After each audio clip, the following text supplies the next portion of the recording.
how did they finally come together? Because there were really some opposition voices, particularly on the Republican side, who said they did not want to do this because it would look like a bailout to Puerto Rico.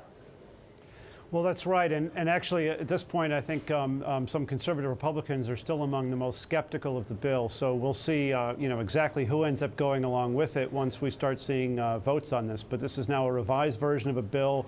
We've seen several versions now over the past, nearly 2 months at this point.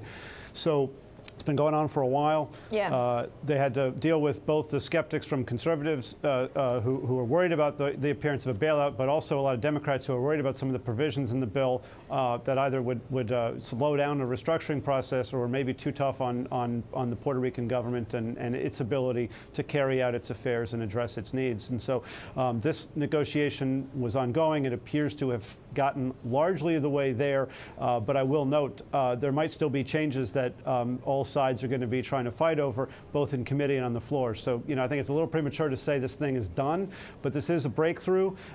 It's still going to be a little while, though. We might not actually see the House passing it until early June. Oh, right. So there's still certainly many steps before we can before it's implemented. But Kevin, give us the big bullet points on agreement here. What's so significant and the significance of it? Well, look, most of this didn't change from the previous versions of the bill. We're still talking about creating a financial control board that's going to oversee any kind of debt restructuring and also help sort of help the island manage its economy and its finances. You did see some important tweaks in how that control board itself will be appointed. That's something the White House and the Treasury Department were very concerned about. And there are a handful of other changes that are quite technical in the way that was in the way other elements of the debt were treated. It doesn't change the prioritization, though, of how these debts will be paid. It does protect sort of the current Puerto Rican treatment of where the general obligation bondholders would stand. So these were important things. There were a couple more political provisions that were stripped out to bring the Democrats on board, and I think that's why you saw House Minority Leader Nancy Pelosi out there this morning praising the bill, saying that this is the right way forward.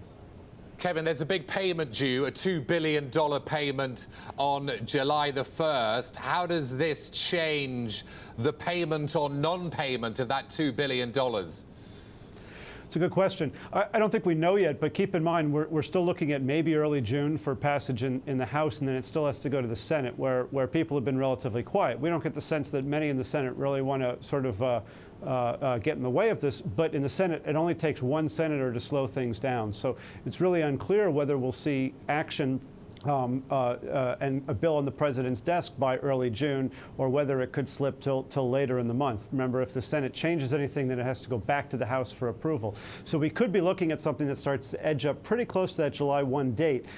And there's no immediate money or funding that's a part of this bill. So it's not like Puerto Rico gets any extra dollars the day that this thing is signed. So it's a little unclear exactly whether the government's going to be able to make those payments even if the bill does pass. And so I think that's something everyone's going to be looking at.